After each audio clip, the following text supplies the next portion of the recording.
अतिशय संवेदनशील विषयावर खरं तर तुम्ही या विषयाला पूर्ण चर्चा सभागृहात होण्याची आवश्यकता आहे।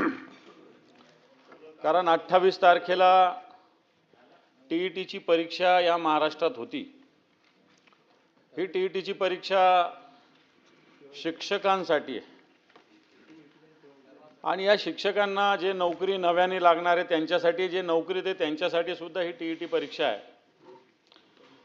आणि ही परीक्षा असताना नीटचा अनुभव आपल्या समोर आहे। मागच्याच महिन्यामध्ये 22,70,000 विद्यार्थी 67,000 विद्यार्थी परीक्षा देणारे नीट जी राष्ट्रीय स्तरावर होती तिचा पेपर लीक झाला होता, पेपर फुटला होता आणि त्याचं केंद्रस्थान महाराष्ट्र होतं आणि त्याचं केंद्रस्थान पुणे होतं। आणि या पुण्यातून बऱ्याच लोकांना अटक सुद्धा झालेली आहे। असं असताना सरकार एकीकडे एअर फोर्सचा वापर नीटच्या परीक्षेच्या पेपरसाठी करण्याची तयारी करत असताना, हेलिकॉप्टरची तयारी करत असताना मग नवीन ज्या परीक्षा होतात त्याच्याविषयी खबरदारी सगळी घेण्याची आवश्यकता होती। आणि हे सगळं असताना भिवंडी सारख्या ठिकाणी टीईटीचा पेपर फुटलेला, त्याच्यात बरेच लोक अडकलेले, कोट्यावधी रुपयाचा त्याच्यात गैरव्यवहाराच्या बाबी समोर आलेल्या, खरं तर पोलिसांचं अभिनंदन केलं पाहिजे याच्यामध्ये। परंतु या सगळ्या याच्यामध्ये आपली शिक्षण व्यवस्था किंवा आपली परीक्षा पद्धती कशा पद्धतीने सडलेली आहे। आज उत्तम शिक्षक होण्याची ही पहिली पायरी टीईटी, आणि असं असताना हा टीईटीचा पेपर जर फुटत असेल तर मला असं वाटतं राज्य सरकार, कारण ही टीईटीची परीक्षा परिषदेच्या मार्फत होणारी परीक्षा आहे आणि याच्यात सरकारचा पूर्णपणे रोल आहे। सभापती महोदय, शिक्षण विभागाचा विशेषतः पूर्णपणे रोल या टीईटीच्या परीक्षेमध्ये। आणि म्हणून याच्यामुळे जर असा पेपर फुटत असेल तर पालक असेल, विद्यार्थी असेल, यांचंही मोठं नुकसान सभापती महोदय होतं। आणि अशा पद्धतीनं प्रश्नपत्रिका वारंवार फुटण्याच्या घटना आपल्या या महाराष्ट्रात होत आहे सभापती महोदय। हे रॅकेट आहे परीक्षा, अशा पद्धतीनं परीक्षाचे पेपर फोडण्याचं हे रॅकेट मोठं आहे। मला असं वाटतं हे शिक्षण विभागामार्फत ही परीक्षा होती आणि याला शिक्षण मंत्री पूर्णपणे जबाबदार आहे। आणि म्हणून शिक्षण मंत्री पूर्णपणे जबाबदार असल्यामुळे शिक्षण मंत्र्यांनी खऱ्या अर्थानं या पदावर शिक्षण मंत्र्याला 1 मिनिट सुद्धा राहण्याचा सभापती महोदय अधिकार नाही आहे।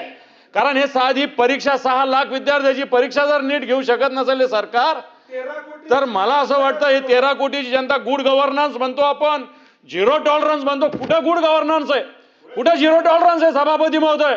आणि म्हणून या टीईटीच्या परीक्षेच्या विषयी सगळं कामकाज बाजूला करून मला वाटतं सभागृहात 289 नियमाच्या अंतर्गत पूर्णपणे चर्चा होण्याची आवश्यकता आहे। आज टीईटीचे पेपर फुटले, तलाठ्याचे पेपर फुटतात, पोलीस भरतीचे पेपर फुटतात, या राज्यात चाललं काय सभापती महोदय?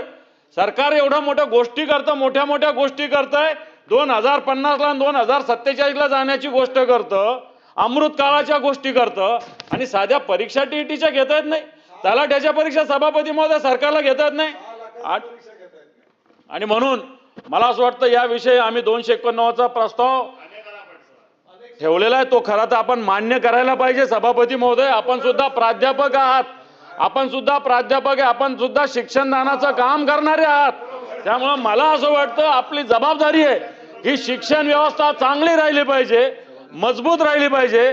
सभापती महोदय, आपण प्राध्यापक आहात, आपण शिक्षण दान करण्याचं काम करता आणि म्हणून तुमच्याकडून ही अपेक्षा आम्हाला की किमान बाकीच्या विषयात तुम्ही न्याय देत असाल नसाल याच्याविषयी चर्चा करा, पण टीईटीची परीक्षा शिक्षण व्यवस्थेशी संबंधित आहे, याच्यावर चर्चेची आवश्यकता आहे सभापती महोदय।